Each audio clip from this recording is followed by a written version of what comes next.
ദൈവനാമത്തിന് മഹത്വം ഉണ്ടാകട്ടെ. എൻ്റെ അതിപരിശുദ്ധ നാമത്തിൽ സ്വാഗതം ചെയ്യുന്നു. ദൈവനാമത്തിന് മഹത്വം ഉണ്ടാകട്ടെ.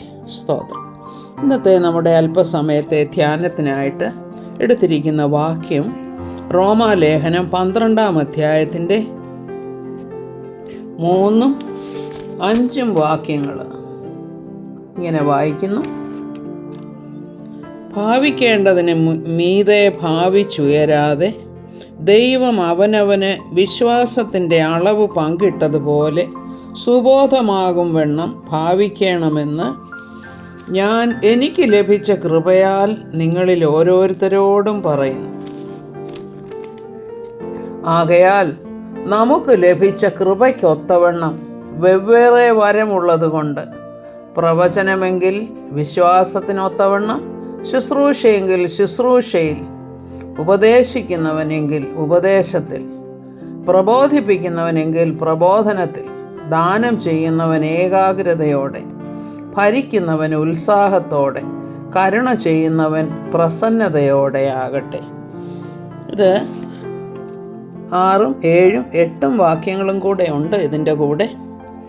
അതിൻ്റെ അർത്ഥം നാം മനസ്സിലാക്കേണ്ടത് എന്താണെന്ന് വെച്ചാൽ, നാം പലപ്പോഴും ചിന്തിക്കും, നമ്മളുടെ എന്തോ ഗുണം കൊണ്ടൊക്കെയാണ് നമുക്കിതൊക്കെ ചെയ്യാൻ സാധിക്കുന്നതെന്ന്. എന്നാൽ അതങ്ങനെയല്ല എന്നാണ് വിശുദ്ധ പൗലോസ് അപ്പോസ്തലൻ നമ്മെ ഓർമ്മിപ്പിക്കുന്നത്. എന്താണ് ഇവിടെ? ഭാവിക്കേണ്ടതിന് മീതെ ഭാവിച്ചുയരരുത്. അതായത് വേണ്ടാത്ത സ്വയം പ്രശംസ എടുക്കുന്ന സ്വഭാവം അത് നമ്മളിൽ നിന്ന് നമ്മൾ മാറ്റിക്കളയണം. ഇത് ഇവിടെ പറയുന്നത് വിശ്വാസത്തിൻ്റെ അളവ് പോലും നമുക്ക് കർത്താവാണ് പങ്കിട്ട് തന്നിരിക്കുന്നത്. എഫേസ്യ ലേഖനം 2:8 പറയുന്നു, വിശ്വാസവും കൃപയാലേ ലഭിച്ചിരിക്കുന്നുവെന്ന്. അതുകൊണ്ട് നാം എന്താണ്, നമുക്ക് പല കഴിവുകളുണ്ട്. അതെവിടെ നിന്നാണ് ലഭിച്ചതെന്ന് നാം ആദ്യം അറിയണം. ചിലർക്ക് പാടുവാൻ മനോഹരമായ പാട്ടുകൾ, നല്ല വചനത്തിൻ്റെ അറിവും, അത് പറഞ്ഞ് ആകർഷകമായ വിധത്തിൽ അത് പറഞ്ഞ് മനുഷ്യർക്ക് പ്രയോജനമുള്ളതായി തീരുവാനും, അതുപോലെ തന്നെ ചിലർക്ക് പ്രാർത്ഥിക്കാനുള്ള വരം, ചിലർക്ക് പ്രവചന വരം, പല വിധത്തിലുള്ള വരങ്ങൾ നാം ഒരു സഭയിൽ കാണും. എന്നാൽ ഈ വരങ്ങളൊക്കെ ലഭിച്ചവരോട് തന്നെയാണ് പൗലോസ് അപ്പോസ്തലൻ പറയുന്നത്, പലരായ നാം ക്രിസ്തുവിൻ്റെ ശരീരമാണ്, ശരീരത്തിൻ്റെ ഭാഗമാണ്. നമ്മളെല്ലാവരും തമ്മിൽ അവയവങ്ങളാണ്. അതുകൊണ്ട് നമുക്ക് കൃപ ലഭിച്ചിരിക്കുന്നത് എവിടെ നിന്നാണെന്ന് നാം ഓർക്കണം. അല്ലാതെ നാം നമ്മിൽ തന്നെ അങ്ങോട്ട് പ്രശംസിച്ച് അഹങ്കരിക്കരുതെന്ന് തന്നെയാണ് ഈ പറഞ്ഞതിൻ്റെ അർത്ഥം. പലതരത്തിലുള്ള ശുശ്രൂഷയുണ്ട്. അത് ദൈവത്തിൻ്റെ ദാനമാണെന്നറിയണം. അപ്പം ദൈവത്തിൻ്റെ ദാനമെന്ന് പറയുമ്പോൾ that does not belong to us. നമുക്ക് ദൈവം തന്നതാണത്. അപ്പോൾ അത് നന്ദിയോടുകൂടെ, ഉത്സാഹത്തോടെ, പ്രസന്നതയോടെ ഉപയോഗിക്കണമെന്നുള്ളതാണ് ഇവിടെ പറയുന്നത്. ഇവിടെ ഉദാഹരണമായിട്ട് നമുക്ക് നെബൂഖദ്നേസറിൻ്റെ കഥയറിയാം.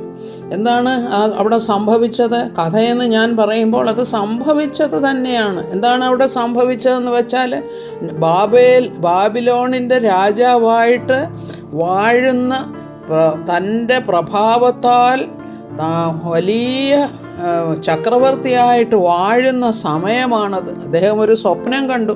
ഒരു വലിയ വൃക്ഷം, ആ വൃക്ഷം എല്ലായിടത്തും പടർന്ന് പന്തലിച്ച് എല്ലാവർക്കും അഭയം കൊടുത്തിരുന്ന ഒരു വൃക്ഷമാണ്. എന്നാൽ ആ വൃക്ഷം അത് വെട്ടിക്കളയുന്നു.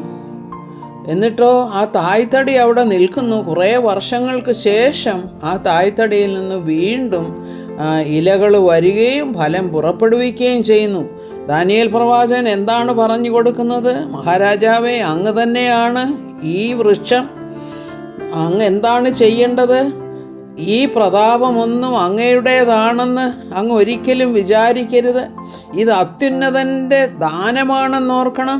അത് തന്നെയുമല്ല, അത്യുന്നതനാണ് എല്ലാ രാജത്വത്തിന്മേലും വാഴുന്നത്. ദൈവം ആഗ്രഹിക്കുമ്പോൾ ഒരുവനെ വലിയതും ചെറുതുമാക്കുവാൻ ദൈവത്തിന് കഴിയും. അതുകൊണ്ട് അങ്ങ് ചെയ്യേണ്ടത് എന്താണെന്ന് വെച്ചാൽ, ഇതിലൊന്നും പ്രശംസിക്കാതെ ദൈവത്തിലേക്ക് കണ്ണുകൾ ഉയർത്തണമെന്ന് പറഞ്ഞു കൊടുക്കുന്നു. താനത് സമ്മതിക്കുകയും ചെയ്യുന്നു. പക്ഷേ 1 വർഷം കഴിഞ്ഞപ്പോൾ പെട്ടെന്ന് ആ രാജകൊട്ടാരത്തിൽ അവിടെ ഇങ്ങനെ ഉലാവിക്കൊണ്ടിരിക്കുമ്പോൾ അദ്ദേഹത്തിനൊരു ചിന്ത വന്നു. ഇത് ഞാൻ എൻ്റെ ധനമഹാത്മ്യത്താൽ എൻ്റെ പ്രതാപമഹത്വത്തിനായിട്ട് രാജധാനിയായി പണിത മഹതിയാം ബാബിലോണാണിതെന്ന്. ഇത് പറഞ്ഞ് അത് മുഴുവനും വായിൽ നിന്ന് പുറത്തേക്ക് വന്നില്ല. മനസ്സിൽ ചിന്തിച്ചപ്പോൾ തന്നെ എന്താണ് സംഭവിച്ചത്? അദ്ദേഹത്തിൻ്റെ ശരീരത്തിൻ്റെ മാനുഷ്യ സ്വഭാവം മാറി. അദ്ദേഹം ഒരു മൃഗമായി മാറുന്നു. പിന്നെ പുല്ല് തിന്ന് ജീവിക്കുന്നു 7 വർഷത്തോളം. 7 വർഷം കഴിയുമ്പോൾ താൻ തൻ്റെ കണ്ണുകൾ സ്വർഗത്തിലേക്ക് ഉയർത്തി. എന്നിട്ട് പറയുന്നു, ദൈവമേ, നീയാണ് എല്ലാത്തിൻ്റെയും രാജാവ്. ഈ ബോധം അദ്ദേഹത്തിന് തിരിച്ചു കിട്ടിയപ്പോൾ തൻ്റെ രാജ്യത്വം അദ്ദേഹത്തിന് തിരിച്ചു കിട്ടി. എന്താണ് ഇതിൻ്റെ അർത്ഥം? നമുക്കുള്ളതൊന്നും വാസ്തവത്തിൽ നമ്മുടേതല്ല, എല്ലാം കർത്താവ് തന്നതാണ്. നന്ദിയോടെ കർത്താവിൻ്റെ സന്നിധിയിൽ താഴ്മയോടെ കർത്താവിനെ സ്തുതിച്ചും സ്തോത്രം ചെയ്യും ആരാധിച്ചും വേണം നാം നന്ദിയോടുകൂടെ ജീവിക്കാനായിട്ട്. ഈ വചനത്താൽ കർത്താവ് നമ്മെ അനുഗ്രഹിക്കട്ടെ എന്ന് പ്രാർത്ഥിക്കുന്നു. സകല മഹത്വവും കർത്താവിന്. ആമേൻ. Praise the Lord.